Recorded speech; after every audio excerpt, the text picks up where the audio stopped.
the cloud. Hello. And I sometimes forget to ask, can you hear me okay, or am I too loud? You can adjust volume, and stuff.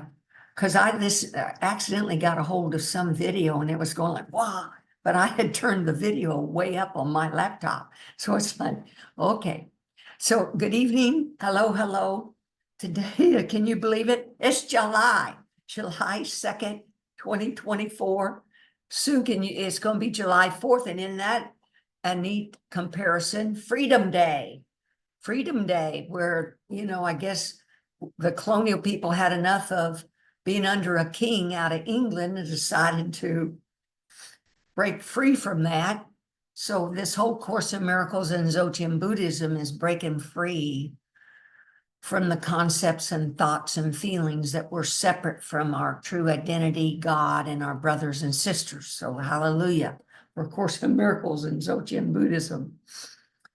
And for all Jesus, Buddha, enlightened beings, we welcome them in, invite them in, guide me what to do or say. I've already been asking about that all day, but I'm asking again, and guide everybody here as to what truths and insights they need to have for themselves to wake up more fully. And so welcome God Barbie, welcome God Terry, welcome God Lynn, welcome God Jerry, welcome God Angela, welcome God Debbie, welcome God Julia, welcome God Gabby, welcome God Glenda. And of course, Course in Miracles first gets you to accept you're Christ, the Son of God, but then Jesus and the Holy Spirit have you call yourself by your real name. And let's see, I keep little notes here. Lesson 183 is God is your real name. Because there's only God. Now, of course, we don't forget he's our creator. All the brothers and sisters have one Father. And somewhere in all these notes that after I wrote my original lesson, then I went back today and I was researching what the word circle, consciousness, longitudinal plane, place of rest, center, to supplement this course talk. Now I forgot my train of thought. Is that saying? Oh, there's levels. When the separation occurred, somewhere in all this reading that I did today and yesterday, Jesus talks about it when the separation happened, levels occurred. Before then, we're just all in union. We're just in union. Know nothing about separate forms, dream images, levels. But due to Dzogchen Buddhism, then I learned about there's at least 4 levels. There's outer level, inner level, secret level, then it's called top secret or mystical level.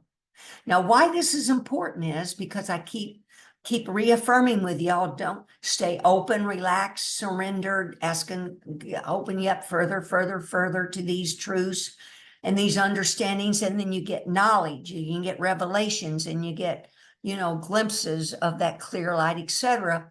But what's happening, you're opening up to these levels. I didn't know there were levels. I thought you got an understanding, well, I'm home. No, there's an outer understanding, about Christ, Buddha, or whatever. Then you turn within, because the Course says you turn within, even though because we've been looking outside of ourselves for peace, love, light, etc. And then there's the secret level. That's the unconscious level, that as we practice advanced forgiveness, looking past the flesh to the spirit that our brothers are, and thinking of them as God and silently saying God and I love you to everything as often as we can, we open up this unconscious level, which is secret. And there's even top secret. These are mystical understandings where you have experiences, visions, etc. So just stay open, because it may look like I'm talking about the same thing, and I kind of am, but what's happened is I'm having a deeper understanding, and it's because my talks are about what I'm experiencing, and then what other people might bring up to me, and I can try to combine it. That becomes the teaching. And so in the last, if you look back at these different teachings in the last 2 or 3, 4 weeks, what's happened is Holy Spirit's been having me look at that. Who is your companion, Glenda? Or is it these outside forms, your relatives, your brother, my brother-in-law, my sister, my nieces, my great nieces, my companion, or friends, or who is your companion? And if a person's not careful, they're in some of your cases, you're married, you got husband, wives, partners, not married, but got partners, and whatever gender, it doesn't matter. But the thing is, who's your companion? And I started talking about, I cleave to God. And that was Hanuman. Remember Hanuman, the monkey god? Because in this unconscious mind, the bottom line is there's this animalistic ego nature to this mind, this reptilian animal mind, because through not just this lifetime, but other lifetimes in the evolution of man, the form has evolved from 2-cell amoeba or an embryo or something to whatever, let's say a fish. Then the fish walks, goes on the ground and walks, and then a fish goes into a bird, and I'm not kidding you, it goes into a dinosaur. Then there's different monkeys and apes and things formed up. I don't know the process, but I just know there is an evolution, that man then was formed. And inside all this is this fight or flight reptilian nature of survival. And of course, that serves a purpose, because we don't want to go burn ourselves on the stove or walk in front of a car and practice the middle way, having our doctor visits, meds, if that's what you want to do, nutrition, etc., whatever we're doing, right? But it's these levels of believing that I'm a body, because a body then needs a companion body to be with, to complete it, because we feel lack, scarcity, incompleteness. And just try taking away those companions. Just sit with that sometime, and it's just a thought. But what happens if you lean back and just have that thought? You're not predicting anything. We're not going there. But what you're thinking about is, what if I lost my form? What if something happened here? How would I feel? And you're settling back into Holy Spirit, helping you adjust to that. You're not a body, you're free, but yet you take care of the body. But anyway, so this has evolved about my companion's God, but it keeps getting deeper, deeper, deeper. So what this last week, what came about was these images are blown up children's toys. That's the topic of tonight's teaching, is that these human forms are really blown up. Jesus calls them blown up children's toys. And that's in chapter 30, section 4, paragraph 2. And I'll be reading more about that little section, but blown up children's toys. And then and there's aliens. We're an alien in this world. This isn't our home. These are alien. And then there's dream figures. That's in that's Manual for Teachers 12-6. I'm going to read that. Let's read that one. Awareness of dreaming. So what I'm talking about, getting free from and becoming aware of, is awareness of dreaming. And what the hell are you going to do with that awareness? What are you dreaming about? Here Jesus tells us, awareness of dreaming is the real function of God's teachers. And each of you are God's teachers, because you wouldn't be here. You're learning the course, you're practicing other truths, you're opening up and awakening to, and enlightenment means clarity of wisdom. You're seeing how things operate, how the mind operates. Through meditation, you're seeing these images come and go, and you're letting them come and go. And that's freedom from attachment and aversion, because that's how we've lived our life. We're attached to these dream figures. I want it, or I don't want that dream figure, etc. But anyway, here's what Jesus says. is the real function of God's teachers. So they is God's teachers. They watch the dream figures come and go, shift and change, suffer and die. Yet they're not deceived by what they see. They recognize that to behold a dream figure as sick and separate is no more real than regarded as healthy and beautiful. Oneness and sickness cannot coexist. God's teachers choose to look on dreams a while. It's a conscious choice. I've researched other places where conscious is in there. You're consciously becoming awake. That's a big deal versus unconscious sleepwalking. Just unconscious to all this. You're just reacting, just la-di-da. You're just doing the same old habits, same old addictions, same old patterns versus stepping out and starting this new pathways in your mind, in your Christ Buddha mind. God's teachers choose to look on dreams well. It's a conscious choice, for they've learned that all choices are made consciously with full awareness of their consequences. See, that's cause and effect. That's karma. Every choice you make has an effect, and that's karma. And it'll affect what your future happenings, the things that happen to you. The dreams, because you're responsible for your own karma. I'm responsible for my own karma, my own thoughts and beliefs. You're responsible for your own freedom and your own life. Can't blame anybody else, can't be a victim anymore, because you know better than this.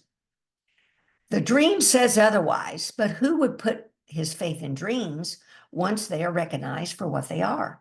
Awareness of dreaming is the real function of God's teachers. I've already kind of said parts. Oh, wait, this is the rest of it. I'll say it again. They watch the dream figures come and go, shift and change, suffer and die. And is this God's teachers acknowledge as behind the dream, that there's a unity alone is not a thing of dreams. Our unity with God is not a thing of dreams. Now, why this is important about these dream figures coming and going, I never got that really until I started practicing this type of sky gazing and space mingling meditation with the Dzogchen Buddhist group. And they would talk about these masters and these facilitators of this daily Dzogchen group I go to out of LA, which you can go to, it's free. And the Sunny Meditation with that Lama Surya Das, and these books and teachings on Dzogchen, they talk about when you're meditating, let these thoughts come and go. And be centered in the now, and you're just watching these thoughts come and go. Before you know it, the mind's gone off and attached to some thought, and you're off thinking about lunch, dinner, a vacation, or whatever. And then you're aware, oh heck, I've wandered off. Jesus talks about that. You're too tolerant of mind wandering. Well, how the hell are you going to become aware of your mind wandering unless you go sit and meditate and become aware of what the heck your mind's doing and how often it's doing it? Then when you're off the cushion, you become aware when your mind's wandering, when you're walking around and you're having afterthoughts, you're carrying on, you're repeating conversations you had with other people and judging them and labeling, etc. But without meditation, I would not know when Jesus is telling you, watch them. The dream figures come, and he calls them dream figures, but he also calls them, I found, pseudo beings. Pseudo means false. Just put some of these words in your hat and think about them. Pseudo beings, false images. So anyway, pseudo being. Now that's in lesson 138, paragraph 9. We make the choice for heaven as we awake. And this says conscious. We consciously do this. It's and spend 5 minutes making sure that we have made the one decision that's sane. We recognize to make a conscious choice between what has existence and what has nothing but an appearance of the truth. See, these dream figures, their appearance of bodies, appearances, and they're false. It's pseudo being brought to what is real, is flimsy and transparent in the light. So you start to see these dream figures, pseudo beings are flimsy and transparent in the light, because you're starting to the light's starting to radiate through them because light is starting to come. You're bringing light, opening to the light that your God mind is and your form is, and therefore then you open up to seeing it in these other people that are walking around. That's in workbook lesson 138, calling these false dream images pseudo being. Welcome, God Katriana, welcome, welcome. Now, so how this came about is I've been thinking about and sitting with who's my companion, and I talk to myself, and that's what Jesus calls in the Course of Miracles, reasoning with yourself. Thank God we were born into a human body with a mind, with intelligence, where we can reason with ourselves. And that means you are sorting true from false. And in this, let's see what I got. Consciousness, where I found other things. Oh, in the email, and below my signature block, I did a whole group of Jesus quotes about sorting true from false, which is identifying things that exist. And he's telling you these dream images do not exist. Now, of course, these are just words. We got to talk words here. But this, I was talking with a course student, and I was talking about, this is really bizarre, and it's just kind of wild to think all these things are dream images. But if you really understood it, it could be scary and shocking, because our whole lifetime we thought all this stuff is real. I mean, culture teaches you that this is all real. Now, of course, I teach the middle way. We still do all our housework, groceries. We don't forsake our family. We're not in a ditch in either direction. Just practicing the course night and day, or nihilism, I think it's called. Oh, nothing matters, so I don't have to do squat. No, because that's karma, cause and consequence. Each thought, action, feeling, it has a consequence, Okay, all right, so what happened as I'm getting this deeper and deeper and deeper, that these are false images, dream figures, is I had a great niece come over. She visited her grandparents, who is my sister, so therefore I got to visit with her. It was her birthday. So when we took her back, there was a birthday party gonna be. And her brother took me out to show me on this screen patio outdoors. They were going to have the party, and there were balloons all blown up, blown up balloons, party paraphernalia. And as we went to go back in the building, one of these balloons popped. And it kind of startled me. And I know enough now that I paused and I stopped what I was going to say, and I paused and I thought about that balloon just popped, and it popped due to heat, but there's no accident in salvation, none. So later when I got home, because I've been thinking about toys, Jesus calling all these things toys. So in my email, I have a whole list. I researched A Course in Miracles online version for these places where he talks about toys. So let's go here and look at these toys. I mean, it goes on, and I'm not going to read them all because there's a whole pile of them. But here,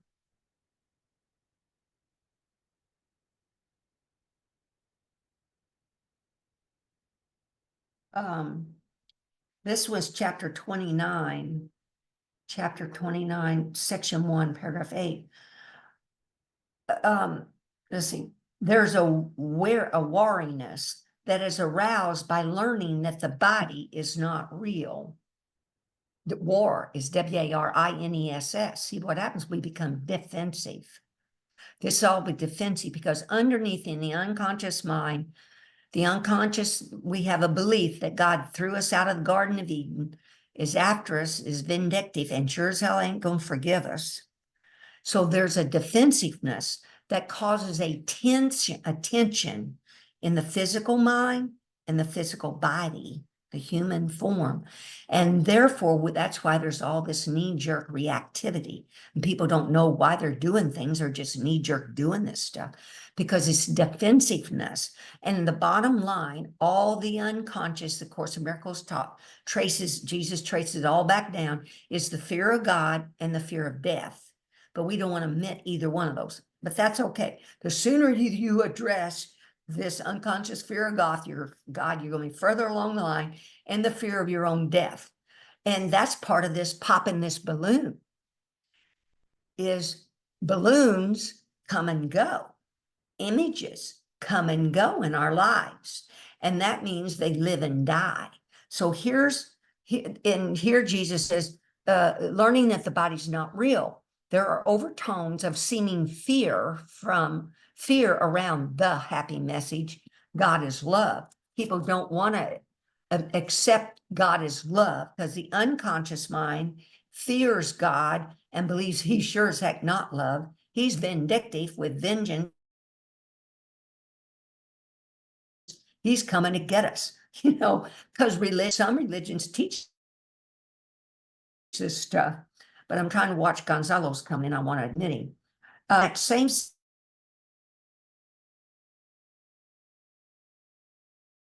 and idols are the idols. When I look that up in these new papers, idols are these dream figures. But also Jesus identifies them as events, situations. Somewhere, maybe I will find, he does the whole list of all these idols, but you can just summarize it by believing and sitting with. Now, you don't have to believe me. You can read the Course, investigate this, because with investigation and contemplation, you get these truths deeper, deeper, deeper.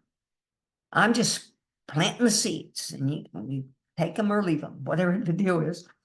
But now what I seek not to retain the toys of children, put them all away, for you have need of them no more. The dream of judgment is a children's game.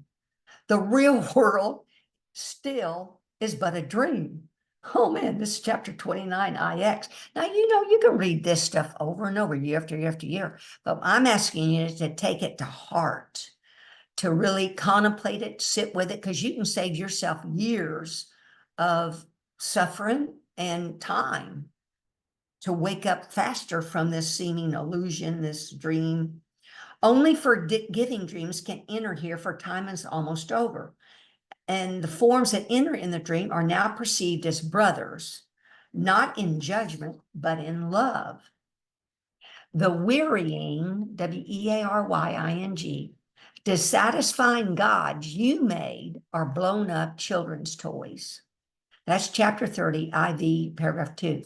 I'm going to read that again. The wearying, dissatisfying gods you made are blown up children's toys.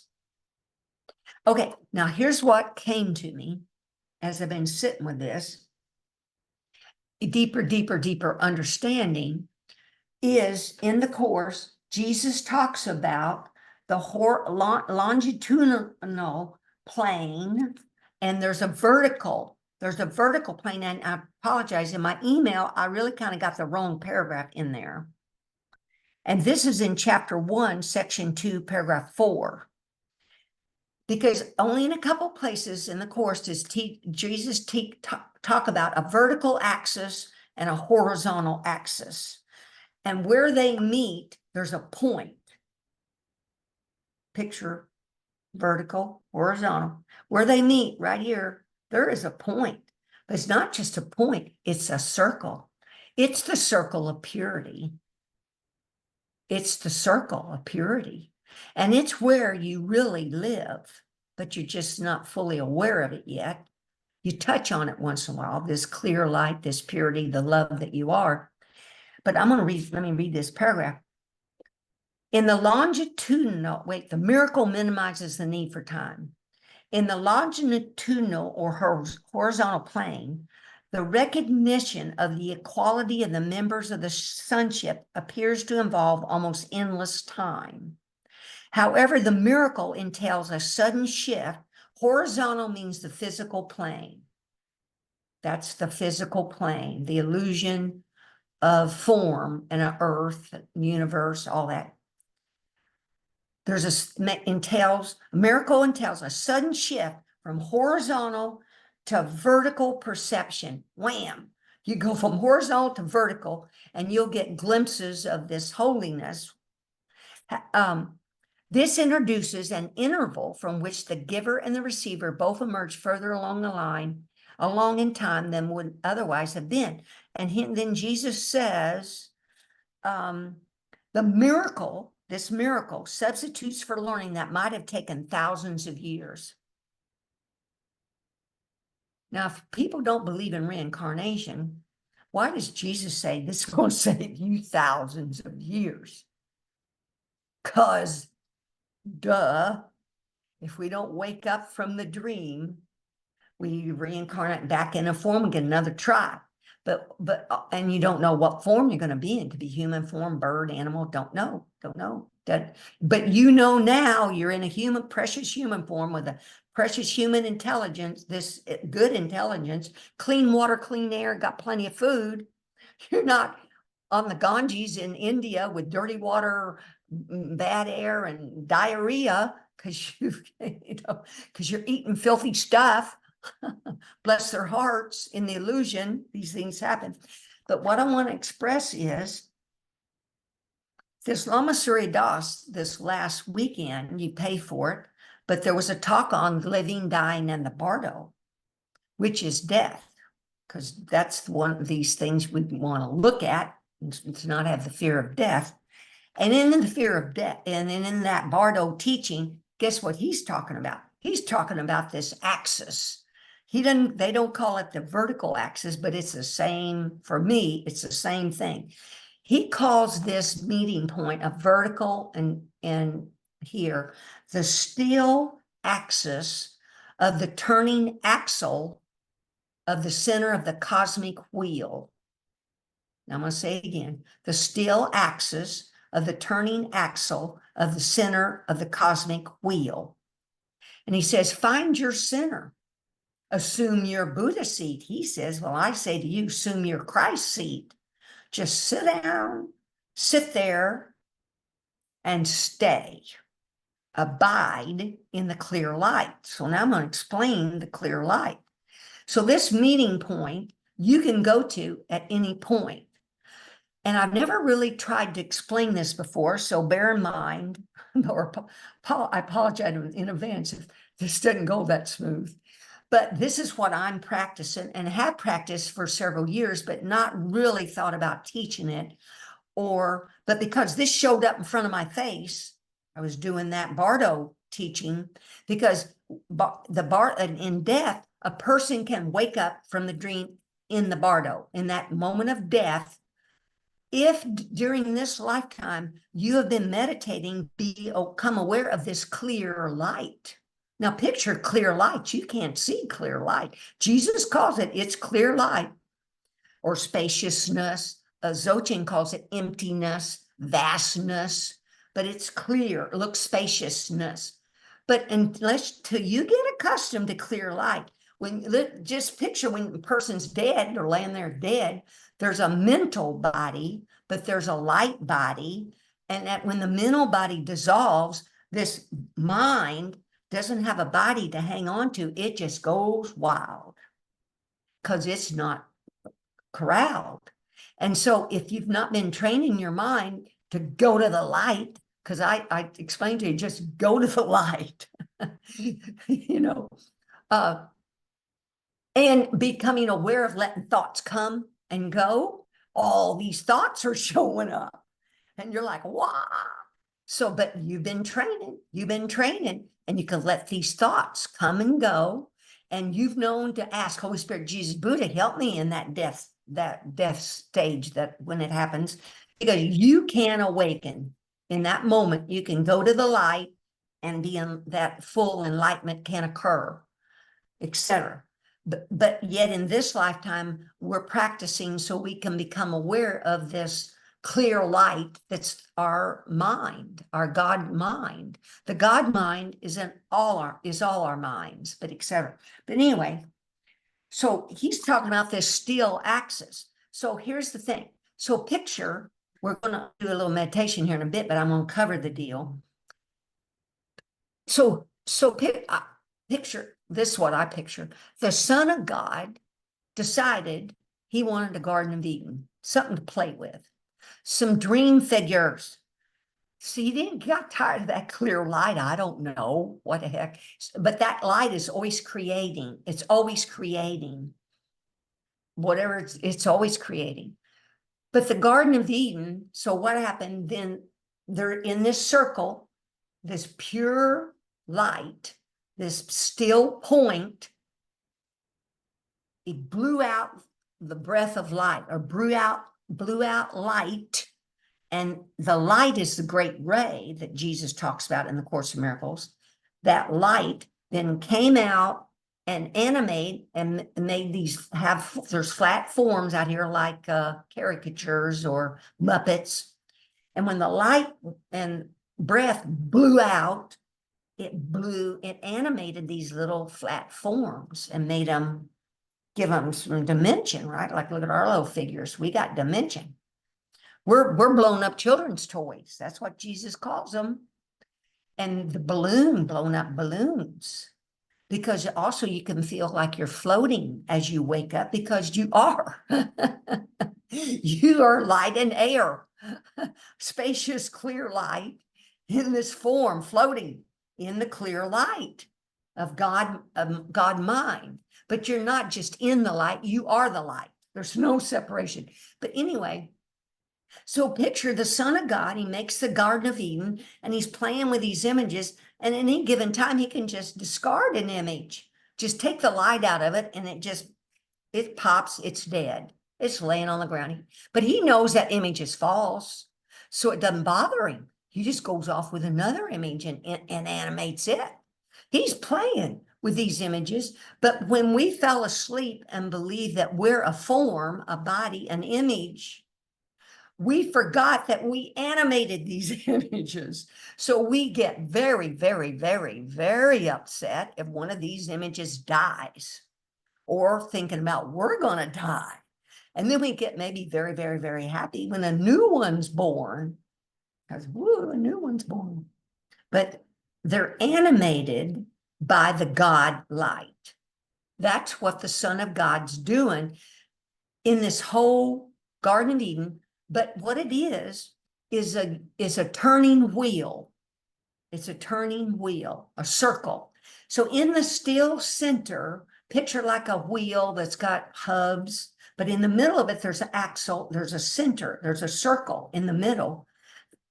I'm going to have you picture that we're going to sit in that circle, and you're going to rest, and you're just going to be, because somewhere here in one of these lesson chapter 31, section 112, Jesus says, let us be still an instant and forget all things we've ever learned, all thoughts we had, and every preoccupation that we hold of what things mean and what their purpose is. Let us remember not our own ideas of what the world's for. We don't know. Let every image held of everyone be loosened from our minds and swept away. Well, we're going to sit there in that circle of purity, folks. You're sitting there, resting, staying. These are big verbs, S-T-A-Y-I-N-G. Resting, R-E-S-T-I-N-G. Jesus uses resting in the Course. You rest in the clear light. You rest in the beingness of God, this clear light. But you're learning how to do this. We're practicing here. We're going to practice. Whole Course of Miracles is helping you practice being in the light. Remembering what you are. You're this God mind that's animating and projecting these forms, playing with them. And this is the Garden of Eden when it's remembered what it is, because samsara and heaven are one. It's only in our mind that we label this duality of good and bad. They're just integrated together as one, and you let the dream figures come and go. Remember that thing I just quoted? Let the sick and the healthy come and go, one and the same. But yet I still go to the doctor, acupuncture, whatever the heck I need, whatever you want, exercise, walk, good food, etc. Blah, blah, blah. Okay, so the Son of God is sitting there, resting, and Big Bang blew all this out, the whole universe. So as you sit in the circle, I'm going to have you picture, this is a turning wheel. All these solar systems, all this universe, all these planets and stars and beings sitting on planet Earth. It's a big wheel. It's a big wheel, a cosmic wheel of this images that's turning. It's turning and moving to the flow of the great ray light that's coming and going into each of these forms. It's like the ocean waves. It causes a movement. Like the ocean never leaves its bed. This is just a metaphor. And the waves are moving back and forth. We're like, these images are like waves. The waves are same as the water of the ocean. They're no different. Bubbles are no different. It's just the action is different. They're just coming and going. And the ocean just bees. It just bees on the bed, the solid bed there. And these waves come and go. You are this light image, this light being sitting, resting, staying in that circle of light. And all this is happening around you. It's really freeing because the wheel of so-called life is occurring right in front of your face. And you're just watching it go, letting it be, leaving it as it is, because Jesus says, somewhere in one of these that I found, he just leave this stuff alone. This gap he's talking about, see how there's like a space between our bodies? That's a gap. The gap that is not there, he's saying there's no gap, is filled with toys in countless forms. And each one seems to break the rules you set for it. It never was a thing you thought. It must appear to break your rules for safety since the rules were wrong. But you are not endangered. You can laugh at popping heads and squeaking toys, as does the child who learns they are no threat to him. Yet while he likes to play with them, he still perceives them as obeying rules he made for his enjoyment. So there still are rules that they can seem to break and frighten him. Yet is he at the mercy of his toys? And can they represent a threat to him? No, we don't walk out in front of the car. Reality observes the laws of God and not the rules you set. It is his rules that guarantee your safety, meaning God. All illusions that you believe about yourself obey no laws. They seem to dance a little while according to the rules you set for them, but then they fall and cannot rise again, mean they die. But they are but toys, my child, so do not grieve for them. Their dancing never brought you joy, but neither were things to frighten you nor make you safe if they obeyed your rules. They must be neither cherished nor attacked, but merely looked upon as children's toys without a single meaning of their own. See one in them and you will see them all. See none in them and they will touch you not. And then he says, appearances deceive because they are appearances and not reality. Look calmly at its toys and understand they are idols, which but dance to vain desires. Like I want it or I don't want it. I like it, I don't like it. It's called attachment and aversion.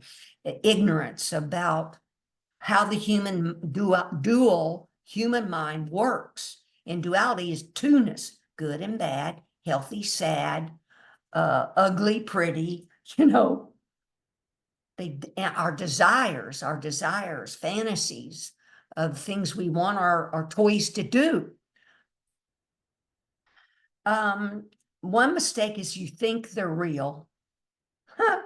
Appearances can but deceive the mind that wants to be deceived. And you can make a simple choice that will forever place you far beyond deception. You need not concern yourself with how this will be done, for this you cannot understand. But you will understand that mighty changes have been quickly brought about when you decide one very simple thing. You do not want whatever you believe an idol gives. Now, once you open up and write this in your journal and practice this stuff, this chapter 30, IV, paragraph 2. You do not, the simple thing you practice, you do not want whatever you believe an idol brings.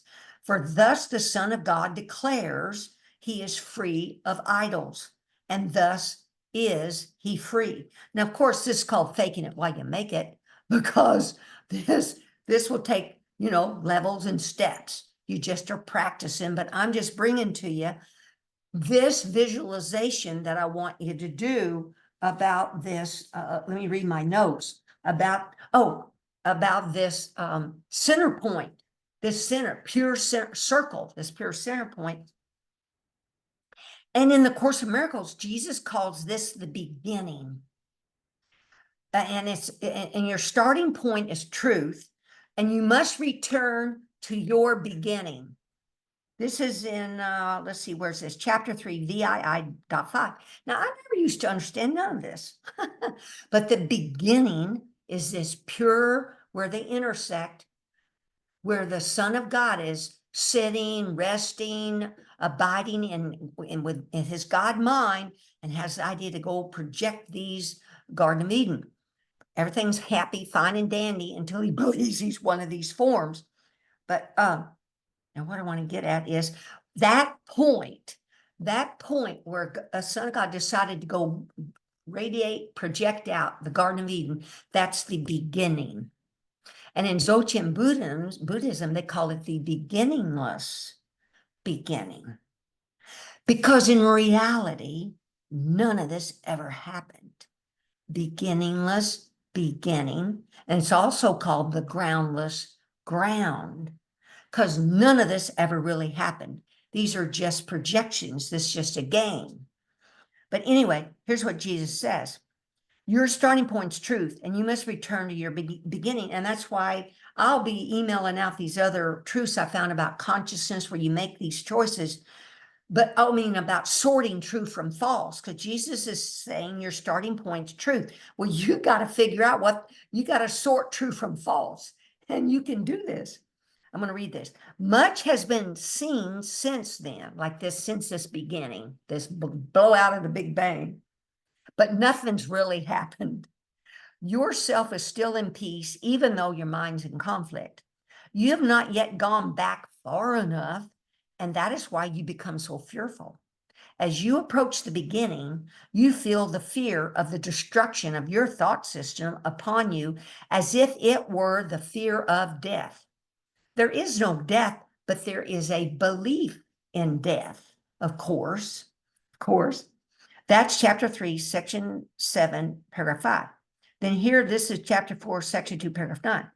This beginning is usually associated with physical birth. Now, this one really surprised me because, it is hard to maintain that the ego existed before that point in time. Now, here's another one where he's talking about reincarnation. Before it was, he'd save you thousands of years, but now he's telling you, ego was there before it was born in this lifetime. Your ego was there. This beginning is usually associated with physical birth because it's hard to maintain that the ego existed before that point in time. But no. We're each awakening. Now, see, there's only one Son of God, but when that Son of God believed in the separation and he became a body, he blew his mind apart into these separate little parts, fragments. They're called arcs of light, sparks of light. And in A Course in Miracles, Jesus says your arc of light's got to be released because it's been frozen, it's been imprisoned by thoughts and concept that you're a body. you're this false image and all your brothers are false images. And then we have all these judgments and addictions and habits that cause all these layers of judgment that are layers that hide the arc of light. But once the arc of light is released by thinking of the main way is advanced forgiveness and meditating, and, in contemplating these truths, learning to sort true from false and become aware of thoughts coming and going and choosing which ones you want and letting go, letting be without fabricating, manipulating, trying to change things. But granted, you can make choices. But when this,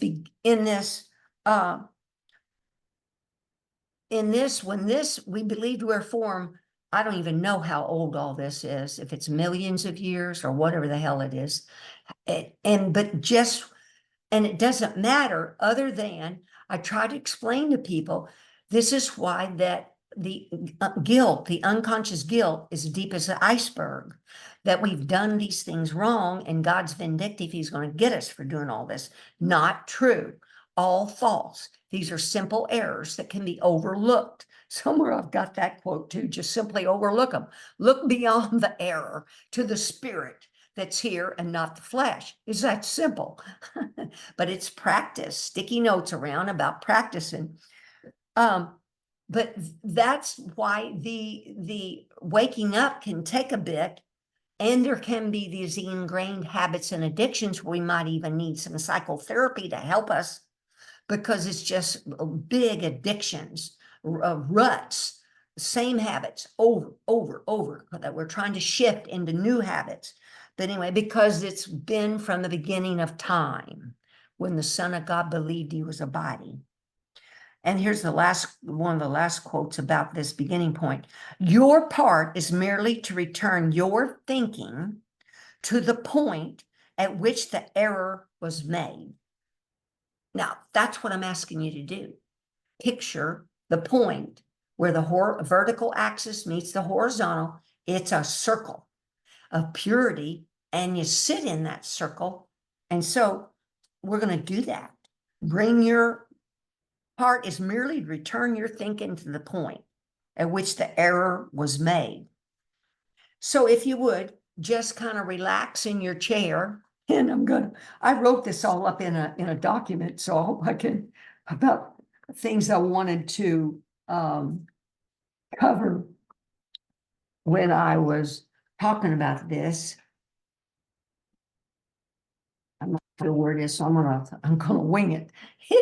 So just picture, because see, we've used our mind incorrectly, the power of God mind to picture and make all these other images. So you can use the power of the mind to imagine this clear circle that's in the middle of this big wheel. And this wheel and all these spokes, that's this turning universes. All the thoughts and images and forms are turning around this round, pure circle. And just sit there in that pure round circle, sit there. I want you to just sit on the ground in your body, sit right there. And I want you to look out from that clear circle, And clearness means purity and innocence. Christ mind, God mind, Buddha mind, not befuddled by anything. It's clear, it's pure, it's innocent. Holiness, innocence. And you look out and there's just clear light. It's just clearness. But as you look out from the circle, picture there's a rotating, turning solar system. Just picture it. It's rotating, it's turning around this circle of purity because you projected it. The Son of God, we all collectively did this, projected this universe, and the breath that fuels your body that's sitting there in the middle of that circle is the great ray. That light comes in and goes out. And a few weeks ago, I talked about the Ham So mantra or meditation, where on the in-breath, you picture going above your head to the great ray and pulling that great ray light down into your in-breath, filling your body up. And on the out-breath, on the exhale, you say so, S-O, and you radiate out light and love. And then on the in-breath happens, hum, you say hum, H-A-M, or home. On the in-breath, you picture that great ray light, you're bringing it down through your body, underneath all these chakras. And on the exhale, you're bringing that light back up and radiating from your heart and all these chakras, light and love to the solar systems, all the universes. And if you picture what I'm talking about, this is a circle. This is a circle of light and love. Your in-breath, your out-breath follows the great ray light that's animating your form. So you're sitting there in the pure circle. Great ray light's animating your form in and out, but it's also animating all the solar system, stars, planets. That's why everything's turning, moving. Because if it was pure and innocent, it wouldn't be changing. Like, look on this call. I mean, I'm over 70 years old. Some are 50 years old, 40 years old, 30 years old. So picture how you've changed. 50 years, 60 years, 70 years, 40 years, 30 years. Well, that means this is not permanent. That's why Buddha called the big problem is impermanence. People don't want to accept change, loss, death, impermanence. But that's the law of illusion. That's the law of this unreality. Change, loss, impermanence. But that was the game the Son of God made up. He could inflate this balloon, inflate this image, got tired of it. He just deflated. It just lays on the ground, no big deal, because it's not real. And he goes and inflates another one. Off he goes playing with them.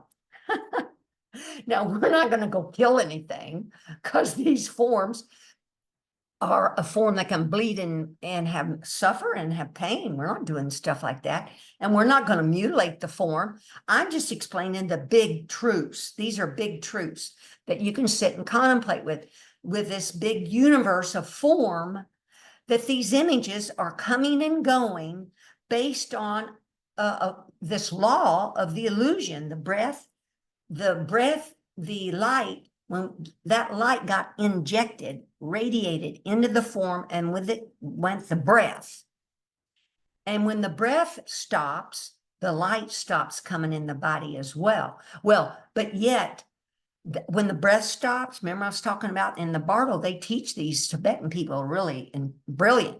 They've studied this and they've written things, and over the many thousands of years, they got this down. It's called Bardos. So when the body dies, then remember what I said, there's a mental body left. The light's still there. The light doesn't die. It's permanent. But are we awake and aware to see it? Can we go to the light, or do we go back to some dark thoughts, attack thoughts or unloving thoughts, or grab onto something, etc.?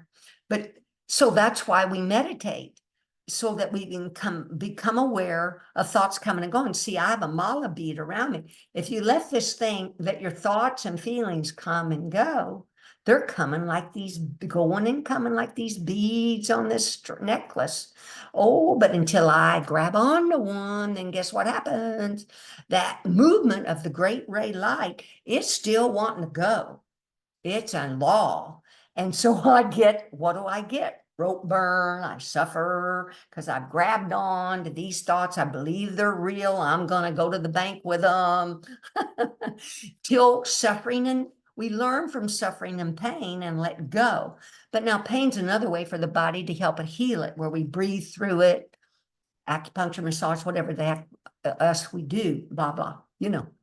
So I just went, oh, wow. So when that balloon burst there on that patio and I got home and I was sitting in my chair, Holy Spirit showed me what the heck that was.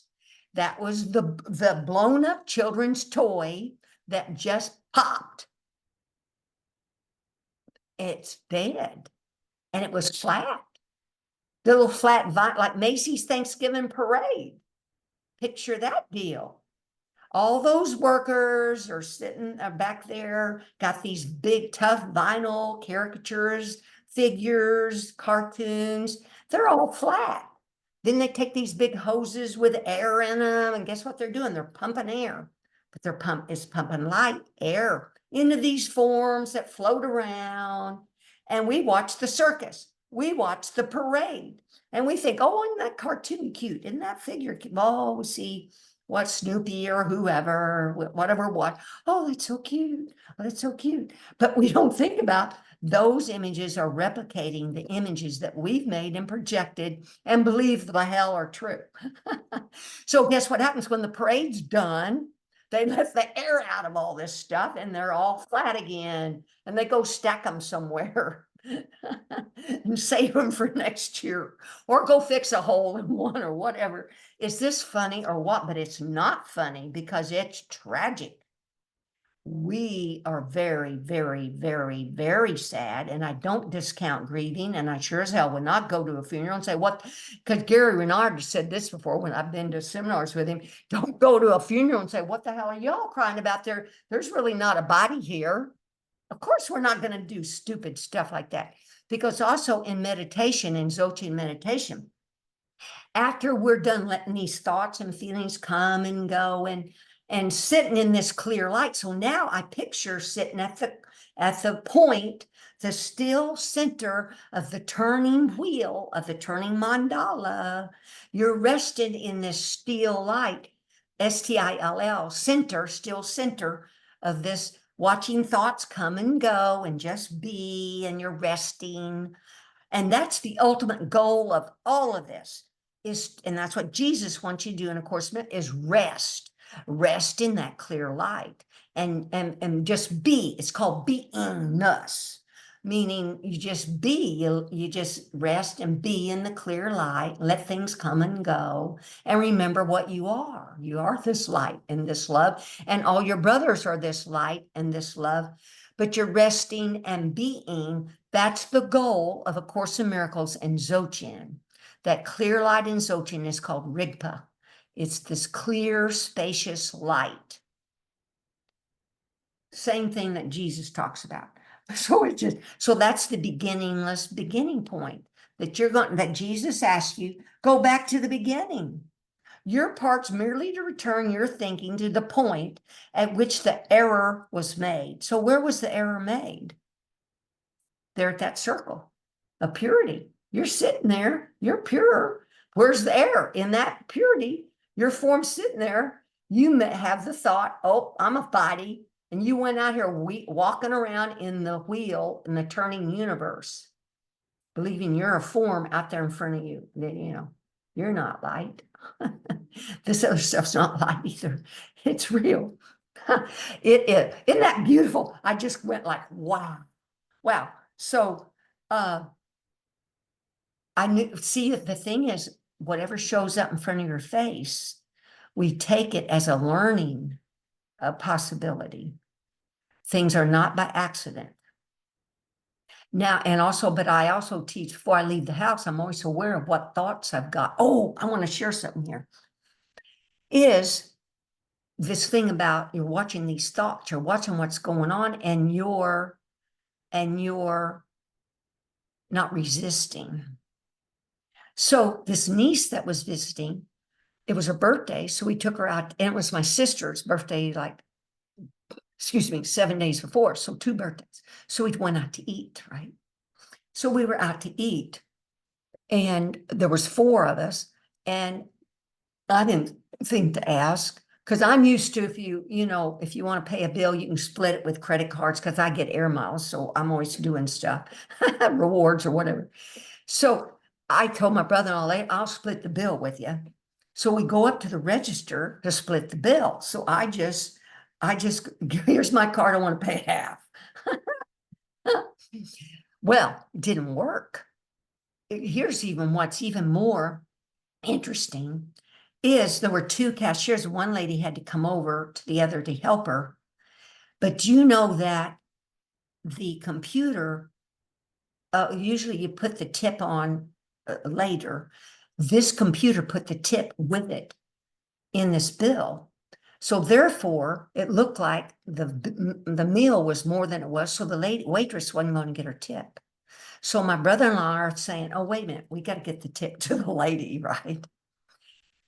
Then the man had called the manager because he had to void that. And he said, I don't know, this hasn't happened before. And now picture, I'm standing there with my brother-in-law, and this is taking a little bit. And at first I recognized, I thought, this isn't going very easy. But then it dawned on me. Holy Spirit had brought this stuff to an abrupt halt. Not very often does something I'm doing get brought to an abrupt halt. And by golly, I know what the hell that means. I'm not supposed to be out on the road driving. You just stay put, girl. Take care of this and let things be. And so I'm standing there, I'm breathing, and I tell my brother, because the manager's there at the terminal trying to get this straightened out. He has to re-enter the bill, the meals, and then so we can put the tip on and et cetera. And I tell my brother-in-law, because it's dawned on me, I touch him on the shoulder and I said, literally what I said to you guys, this rarely happens to me, that things come to an abrupt halt. We're not supposed to be out driving, so just be at ease. This will get done when it's going to get done, right? And so then we continued on, and it got finished, and it became a lesson for my brother-in-law, but also I explained it in the car with my sister and my niece. And see, but I didn't carry it very far, because this is called divine order. And I explained it to them. There's an order. There's a great perfection to everything. It doesn't look like it. And I just do the best I can. I ask Holy Spirit to help me when things don't seem like they're the perfect thing. Just guide me what to do or say. Because especially that doesn't seem good for people if something happened in their life where somebody is hurt or injured or killed. Is that a divine order? I just don't go there with them, because a group like this, y'all can understand karma, the law. There's a divine order. I truly, truly believe this. And that is called a great perfection, meaning this is the perfect time, the perfect student, perfect teacher, perfect place. And I forget there's something else. There's 5 of them. But anyway, so leave things as it is, but yet that doesn't mean I can't talk to Holy Spirit. And because I explained to a person that comes and visit me, and they don't call me ahead of time, and I'm doing things, and not always, got the right clothes on, or whatever. And I don't want, and they're leaving and walking away because they don't think I'm home, and I'm trying to get to the door. And so see, I can set some ground rules. Please just call me. Just give me 5 minutes. I can get this all settled up, and you're not having to wonder what's going on with her. So anyway, I still leave things as they are, but yet I'm guided what to do or say. And then I adapt, because you know what happens if you do something and then you adapt, you need to go and have another action. It's just the way things are. You're being spontaneously present with what's showing up in front of your face. We're not bumps on logs. We're not, because I used to years and years ago think about meditation was repressing thought or just not doing anything. No. We're spontaneously alert, awake, and present to what's going on, and doing the best we can, and letting go, letting be, and going again. It's a whole process that's beautiful, because during it, we're remembering these are dream figures, and that my body's a dream figure. And then today it was so beautiful. And yesterday I'd be walking around in that still center point of the great wheel. And it was so cool. I'm thinking, oh, look, that stuff is the wheel. It's the stuff moving around in the wheel, coming and going. And I'm staying in the center of the circle of purity. And I would be aware when I went out attaching to something or wanting something different. Then I'd come back to the center and then choose again and make it whatever decision I need to do, knowing those are false images, but yet I am spontaneously present and loving and supportive and considerate, loving kindness, empathy, compassion, even though none of this stuff exists. That's the other part. Oh, in my email, in that letting go of the person I used to be, there's many things that I didn't understand, and they keep getting deeper. For those that just came in later, there's levels of understanding: outer, inner, secret, top secret, mystical understandings. As these unconscious thoughts get uncovered, you get your highly mystical, holy things. But there was this saint, Roken, Ryokan, Zen saint. This is the last story. The children called him the priest who plays with a ball. And he would wear black clothes, and he meditated, and he was in this hut up on a mountain, but he'd come down and play with the children, and he carried a ball around with him that he'd put inside his clothes, and he'd bring it out because he never knew when there would be a child to play ball with.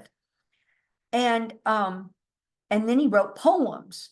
And so this Lama Surya Das wrote in that book, Letting Go of the Person I Used to Be. I highly recommend that book. The children, Roken wrote these lines in a poem. How happy I am as I go hand in hand with the children. And then Lama Surya writes, in my favorite poems of his, he said something like, this old ball in my pocket, which I bounce with children every day, is more priceless than the golden Buddha in this temple. And then this Lama Surya goes, this is quite a statement of Buddha vision, and Jesus called this Christ vision, seeing the Buddha in everything, even playthings. Obviously, it isn't the ball that's more precious than the golden statue of the Buddha, but the love and connection the ball represented. When he looked at the ball, it brought to mind the love he felt for the children and the joy he shared with them. Love was the operative theme in Ryokans's life. We see a whole Course in Miracles says you're removing the blocks to the awareness of love's presence. And love is what's in that pure center circle, the center axis, the still axis point of that turning wheel is love, clear love light, love. You're all soaked with love and light.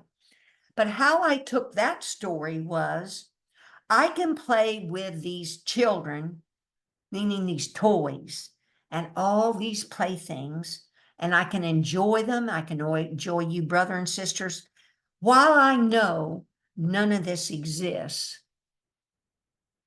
All of these images, this is what came to me, are magnificent play toys, animated by God light, that do not live separate from Mother Creator.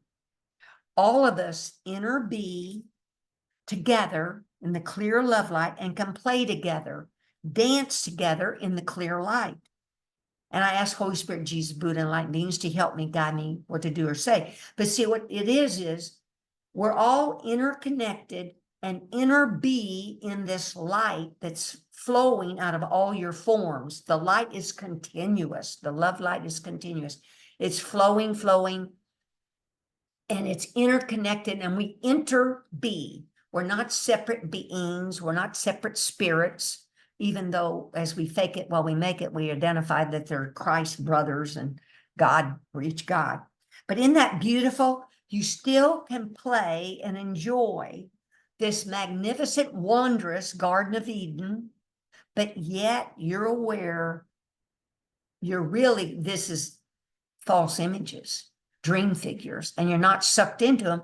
And so like Terry had brought up about, then you're not drawn into any drama that's happening in your life or your world, because you're getting a whole different perspective about what's going on with your family, friends, relatives, or whatever, or politics, because you're not sucked in to these images. You're able to lean back, be in this clear, pure circle, and watch this wheel, this mandala, this turning wheel come and go.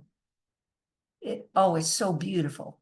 So anyway, I'm still practicing. I'm not totally there but the wonderful thing is we become awake and aware when we have attachment or pushing stuff away, and we choose again.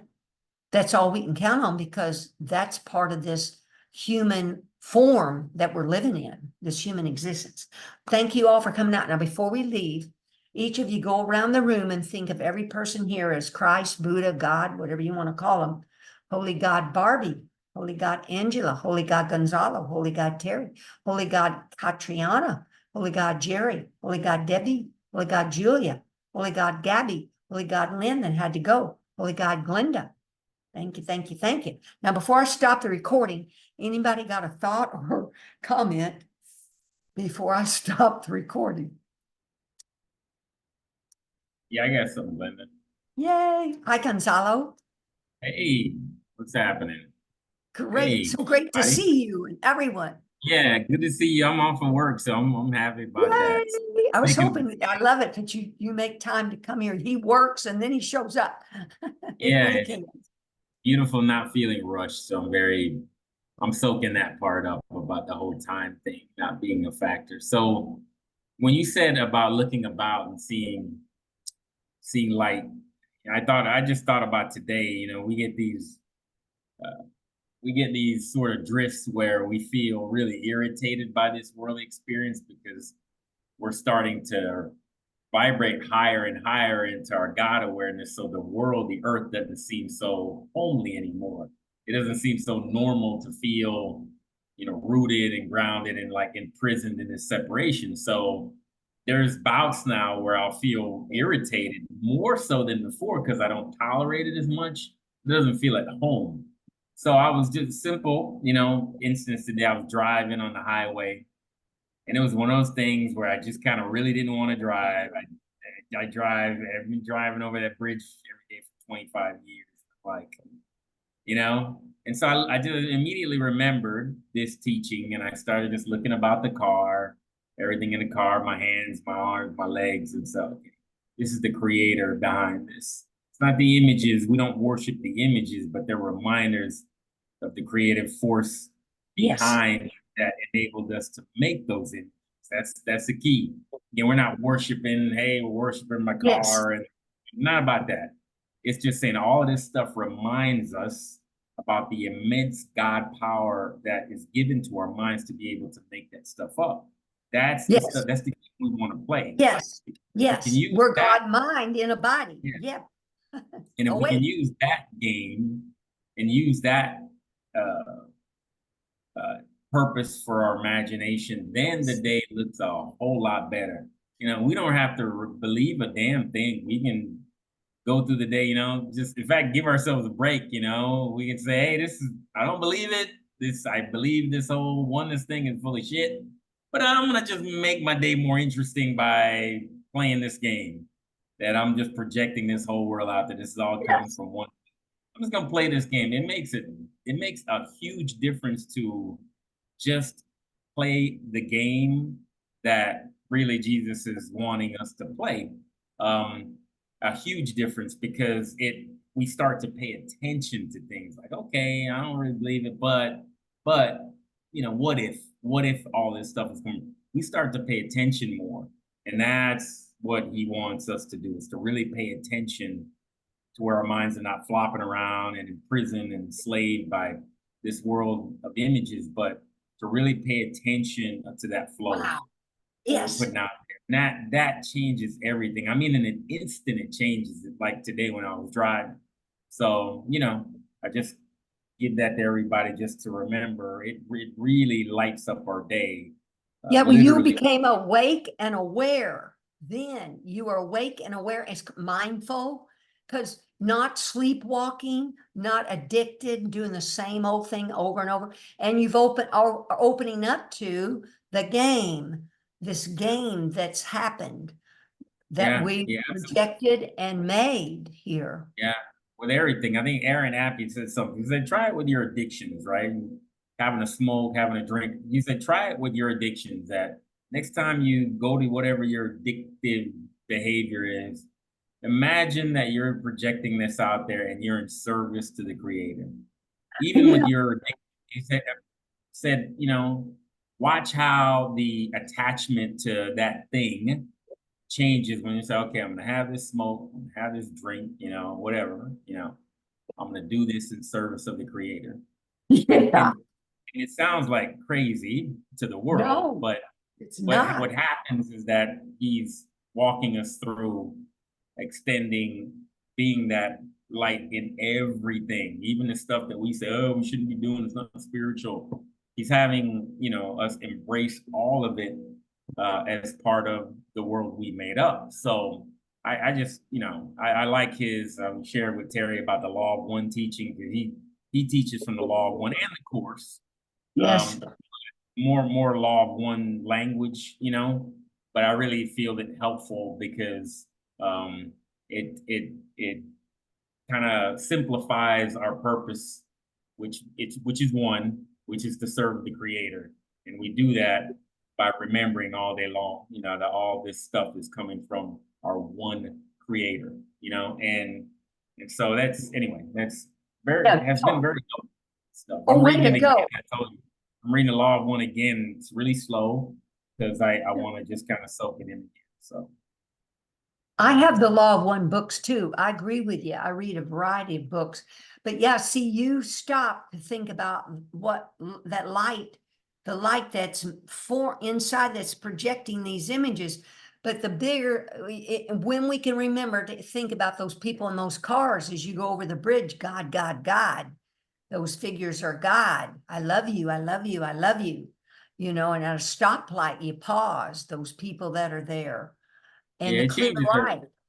Yeah, looking and remembering I'm sitting in the clear light, looking at these images coming and going. They're all gods and goddesses walking this holy earth, this holy Garden of Eden, where Nirvana and heaven, hell and samsara are one. It's all like Jesus says, the two worlds no longer, earth and heaven no longer exist as separate states. Because in this mindset, we see that the God light animates everything. And then we overlook and, you know, we think about each person's God, regardless of what they're doing, but yet we don't have to, we can vote a certain way or do whatever be around people, don't have to invite them to Thanksgiving dinner, but you're thinking I'm as God. I yeah, love you. exactly.